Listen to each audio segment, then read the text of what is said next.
Hey, that's my seat. But I was here first. I don't care. Move. Well, hurry up and sit down.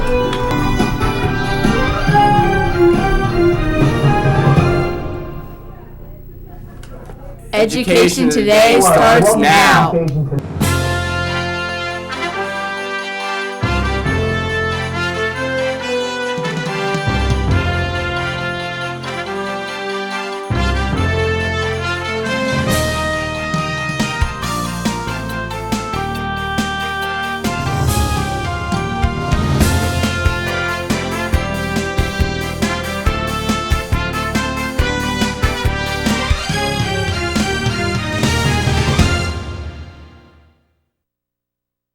Bullying is equal to enabling. In other words, giving the person what they feel is the right to do something. And nothing can be further than the truth. Bullying is detrimental. In other words, it's very harmful to us if we don't stop it. Not only to you as students, but to those people when they grow up.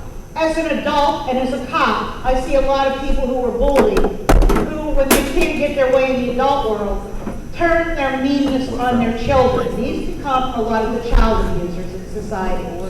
Then it's really my problem. It also is caused by misguided beliefs, misguided actions, misguided attitudes. I'm not going to tell you, each and every one of us at some point has bullied someone. We're all guilty of it. Sometimes it starts out as joking, but we do it out of meanness a lot of times. Sometimes it's done out of jealousy. And ladies, not to pick on you, but girls tend to be a little more vicious in bullying than we see young men do it. Young men will get physical, but girls go right to the core. So, what we want to talk about today is what it is, and basically what bullying is. And please remember this definition, because whether you want to believe it or not, each and every one of you, when I talk about a certain point, each and every one of you will relive something that's happened to you.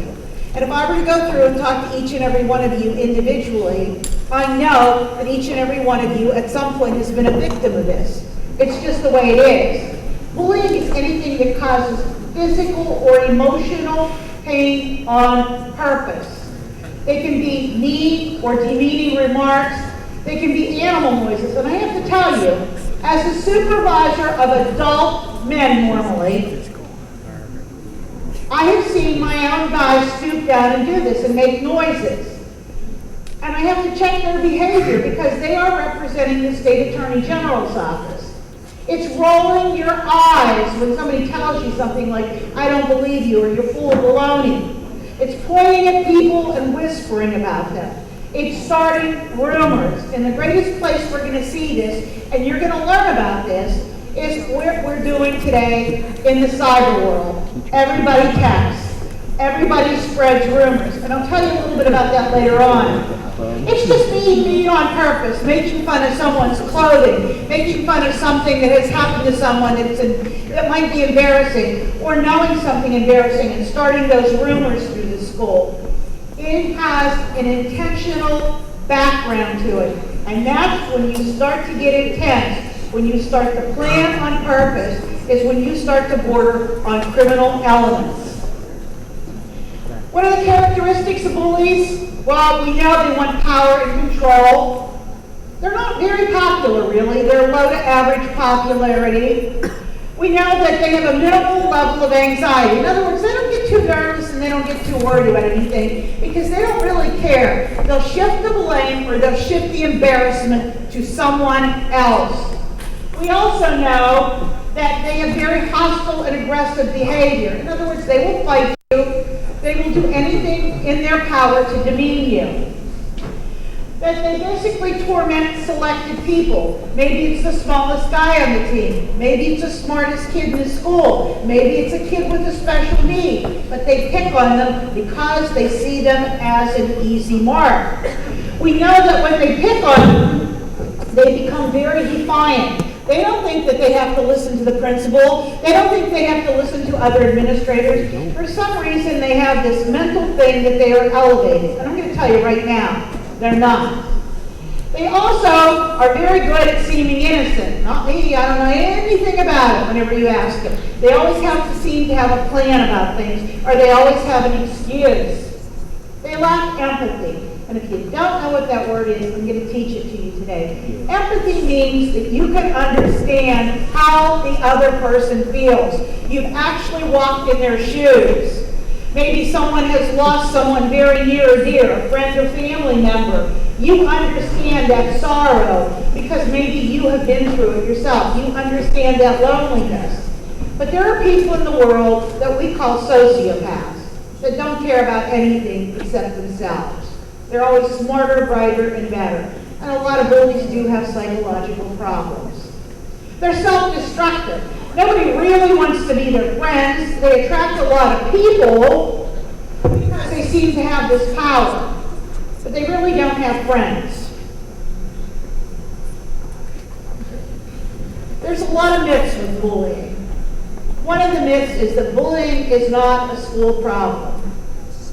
Well, if you're a little kid, and I want you to all go back to when you were in elementary school, if you brought your lunch, or if you bought your lunch in a cafeteria, and this seems to be the one common thread no matter what school I go to. Some kid will tell me that they can remember in first or second grade somebody taking their lunch money, or throwing their lunch on the floor, or doing something like that. It is a school problem, okay?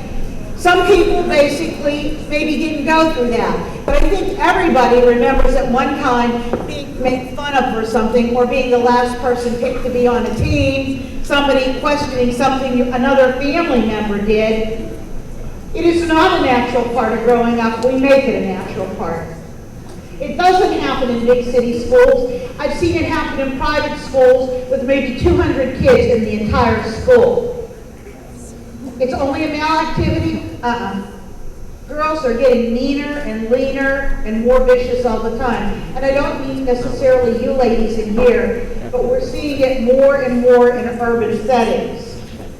It only uses physical forms, that is fights or altercations.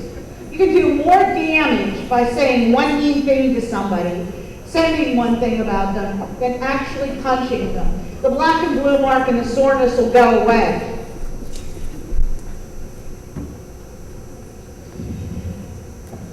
It's used to hide insecurities. Now, bullies aren't insecure. They're full of themselves. And what they like to do is they like to boost their egos by picking on certain other people. In other words, it makes them feel good about themselves. They're not insecure. They're just mean.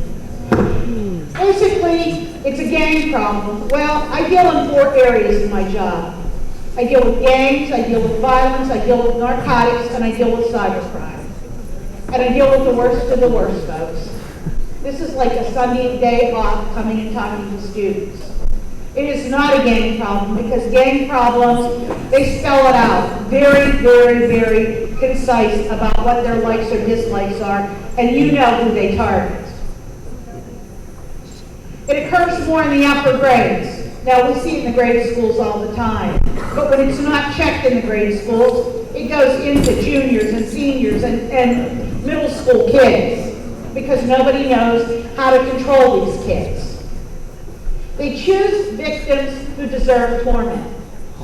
Can anybody in here think of anybody who deserves to be tormented? Because I can't. Not even my worst enemy, not even the worst criminal that I have arrested. You see, the courts deal with those people, not me. It occurs on victims who deserve torment, and these people are too smart to pick on adults. I'm going to tell you, these bullies, after a certain point in time, will intimidate their own parents. They will try to intimidate teachers. They will try to intimidate their neighbors. It doesn't always work, though, because there's always somebody that will check that behavior. They're not too smart to pick on adults. They will pick on someone frail who fears maybe being assaulted. Bullying is brought on by poor grades. No. People bring on their own poor grades because they don't do their homework, or they goof off, or maybe they're having problems learning something. But bullying does not bring poor grades into it. These are kids that come from disadvantaged families. The truth of the matter is, most of the kids who I see who are bullies today, most of the young people that we are arresting today for behavioral problems and for committing crimes come from very well-to-do families.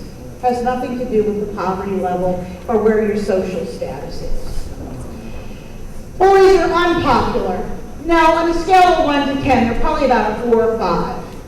Because they're always those kids that will look up to them because they're afraid of what might happen to them.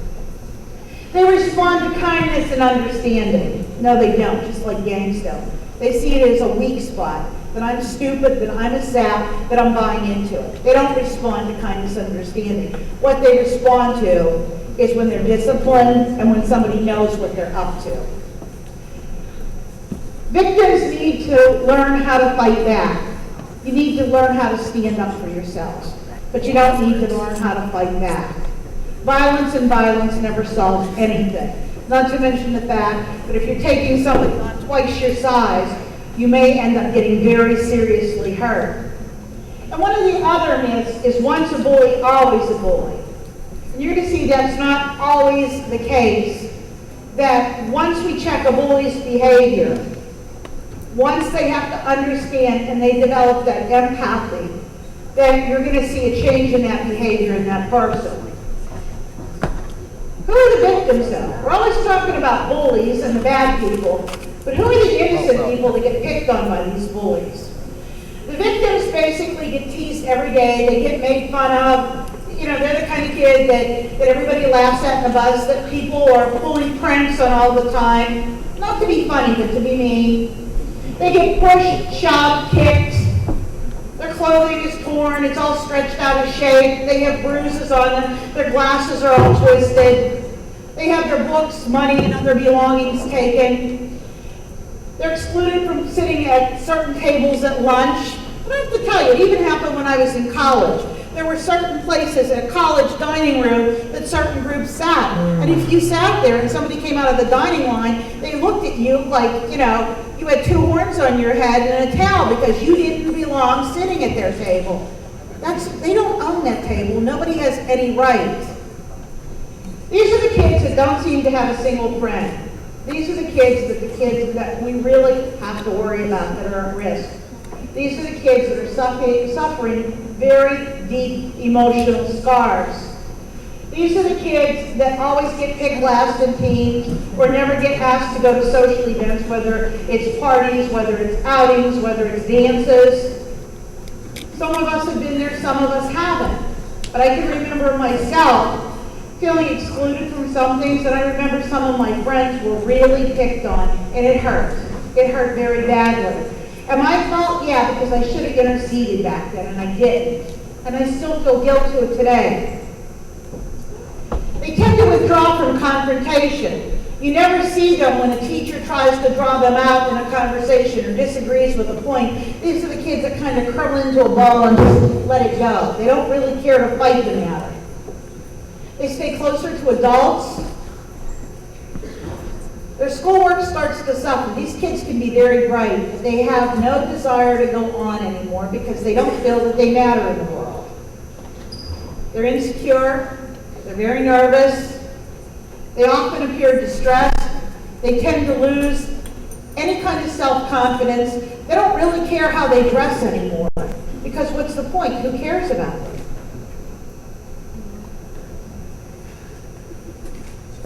Let's talk about some of the violence forms. We all think we know about physical violence. That's usually when you get into a fight and you punch and you kick. It can be slamming people into lockers. I see this all the time when I go into a high school for a meeting or whatever.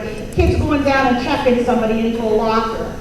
Intentionally targeting people during sports. But I have to tell you, there is an attorney in our office who works as a referee during football season, and he actually had this in a rival football game.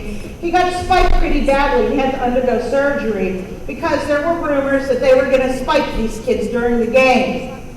That's bullying. As it turned out, our attorney, in his off hours refereeing football, got spiked and it became very serious. It wasn't an accident because it had all been laid out earlier that day who was going to get it and when. When you intentionally trip, shove or push someone, when you grab them by their clothing, not to try to get their attention, but to try to basically humiliate them or rip their clothing, when you choke them or spit on them, when you poke them, you prod them, you jab them, or you beat them, and then the violence escalates into property. We see tires being slashed. We see property, personal property being destroyed. We see the dumping of books, throwing papers all over, ripping up homework, marking desks, putting graffiti or tagging all over, writing cruel things on walls, playing keeps with possession. I decide to come over, take your backpack, and I don't give it back to you. You have a new iPod, I take it, and I don't want to give it back to you. I see it all the time. It actually goes into a criminal element we're going to talk about. It's throwing rocks, it's shoving things at people. It's defacing property and actually doing vandalism, spray painting, breaking. Didn't think that was all bullying, did you? Verbal. Every time we give a look to someone, every time we say something, it can cause an internal scar. Cruel humor, which means we put down people maybe about their size, their weight, their background. Breaking your confidence. Somebody tells you something, and the next thing you know, it's like putting it on a loudspeaker at school. Everybody and their brother knows. It's making fun of somebody's beliefs, their background, their religion, their family practices. Heckling speakers. Insulting the ethnic background. We had a lot of this shortly after 9/11 with the Middle Eastern culture. People were picking on them, thinking that everyone was Muslim, that everyone was a radical infidel. That's what we had problems with, and it couldn't have been further than the truth. Insulting family members, saying things about someone's mother, father, brothers, sisters, making fun of them. It's interrupting people. It's intentionally lying, and it's making lewd or improper remarks to them. It's making demeaning comments. It's making unwelcome sexual advances, grabbing at people. It's making animal noises. It's talking behind their back and making fun of them.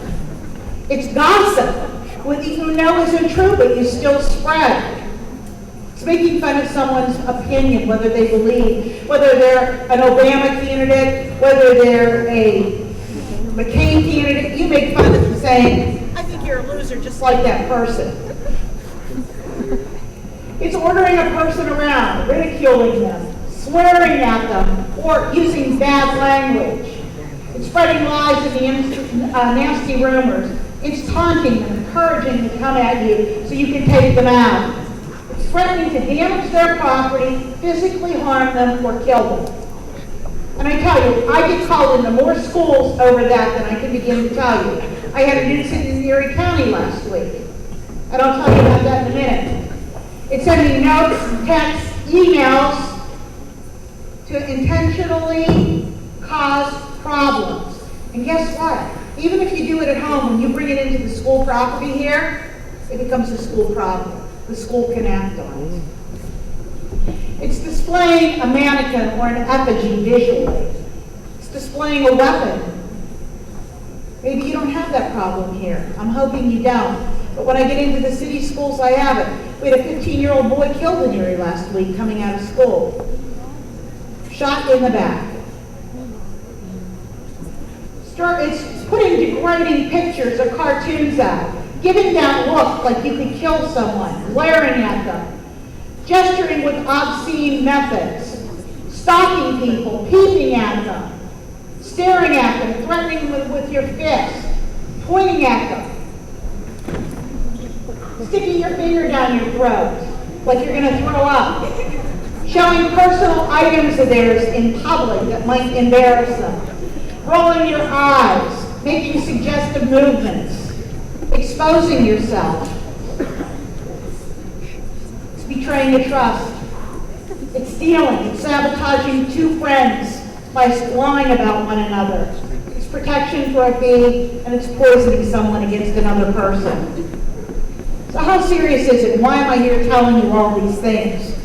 Because every 2 seconds, A serious crime is committed. And every 22 seconds, there is a crime of violence in this country. And every 22 minutes, since I've been in here, 22 minutes, someone in this country has been murdered today. And every year, over 2 million people are attacked viciously. 6.5 million people are threatened every year, and every year we have 150,000 reported rapes. Reported. These statistics are all higher, but guess what? It's all of a result of bullying and behavior not being checked. So how does this affect you in school? Well, maybe it doesn't affect Alberton High School. But every hour, approximately 2,000 students in this country get attacked.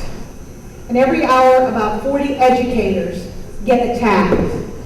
And every day, about 100,000 students carry a weapon to school for self-defense purposes. That usually escalates to someone being shot.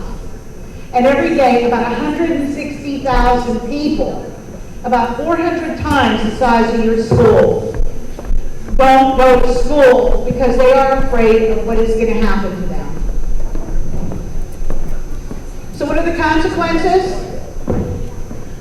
The school basically can do a number of things. They can put you in detention. They can have parent conferences. Can ruin your reputation. Specifically, if somebody comes back to do a background on you. You can be punished. You can go on a permanent record, but that's not what I'm concerned about. The legal consequences mean, depending on how far you put your toe over the line, you can be arrested. You can have fines attached. You can be on probation. It can be a permanent record. You can go to jail. Because a lot of this stuff goes so far that people physically get hurt. People die every year from it.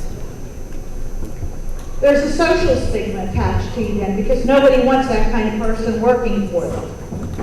And let's take it a step further. Let's talk about what I can charge you with, because if you make fun of someone because of race, creed, or color, that's called ethnic intimidation. If you basically start to slap someone, if you basically harm someone by choking them and they feel that they might die, you've just assaulted them and been a perpetrator of aggravated assault. If you sexually assault someone, it can be indecent assault or rape. If you start to call them, you start to text them, you start to annoy them unwantedly, it's harassment by communication. If you start to destroy their property, it can be criminal mischief, it can result in theft, and guess what? Once you get a criminal record, nobody's going to want you. Nobody is going to want you. And those are things nobody tells you about, that when you're going to go to college or the military, they look at those things.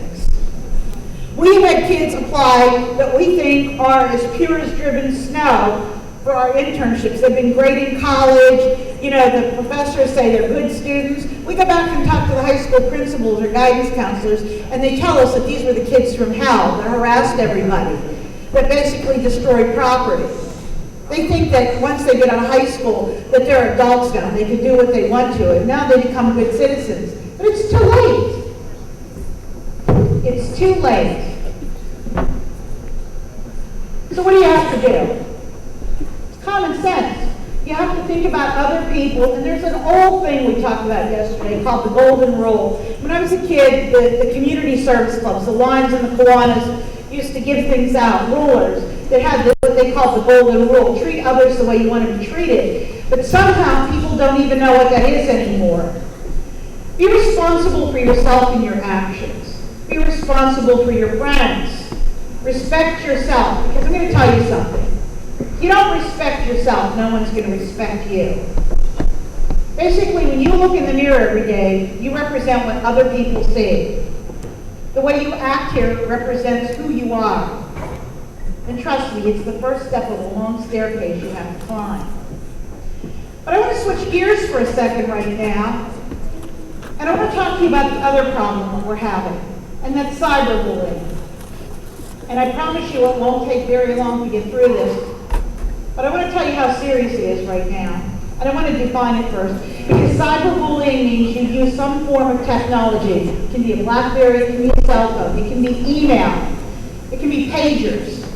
But basically, You are setting someone up because you have a deliberate and repeated hostile behavior towards that person. You are spreading rumors.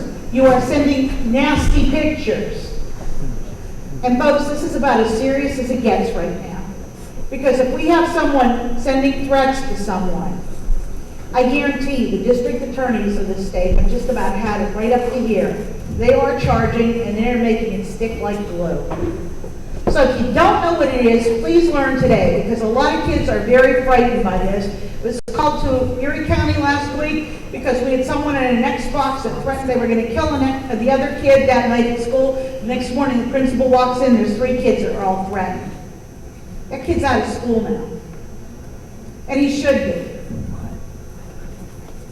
How do you do it? Well, you all know how you do it. You can email, you can instant message, you can text. You can send anything under. You can even handwrite a note. True or false? Sticks and stones can break my bones, but words can never hurt them. Somebody sent, it's absolutely right, it's false, because somebody starts a rumor about you. And the 3 rumors are this that we're getting on text. False rumor of pregnancy, false rumor that somebody has a disease or AIDS, and false rumor about someone's sexual choice, whether they are gay or straight. That's pretty horrific things to be lying about and sending out there. I want to show you some of the things that we're starting to see. And it's not just me in the Office of Attorney General, it's the local police, it's the state police, and it's even the federal agencies. We're seeing email, we're seeing instant message, we're seeing chat rooms, we're seeing dashboards, we're seeing small messages, we're seeing websites, we're seeing blogs, and we're seeing voting booths. A lot of these are basically, and I want to tell you this, even though this you may not think it's cyberbullying, when you start to take pictures and post them of your girlfriend or boyfriend, and they're very compromising, if that person is not 18 years old, and it is a very touchy picture, you're going to get arrested for child pornography. That is a felony. What? Did somebody have a question? Never mind. Okay. It is a felony, and you will not shake that. You take a picture of someone in a sexual pose without clothes, they are under 18. You're going to get arrested. Schoolyards just get nastier by online bullies. You're going to hear the word flame. Flames are basically the texts involving untruths. They have mean and vicious statements. They're sent for one purpose: to belittle, to embarrass, or to cause personal harm to the victim. The griefers are basically the people who send or transmit emails, texts. These are the originators of the flames. They're called griefers. The online polls, we're not voting on who should be president or vice president. We're not voting whether we should withdraw the troops. We're voting on stupid things, like who's the fattest, who's the stupidest, who has a sexual preference, who's disease-ridden. This is the lowest form of humanity in the world that we live in, with the economic crisis that we are in the world crisis that we are in, for people to pay attention over ridiculous things like this, when 10 years from now you won't even know the names of half the people you went to school with. It is just pure idiocy. Right now we know that probably 99% of all kids use the internet, 74% of kids instant message daily. And just so you know, because I don't see a kid that doesn't go like this with their thumbs, they text. Right now, Delmarks have the highest mark of any new product ever introduced into our society, even more than the telephone. So technology is not going away, it's going to stay here.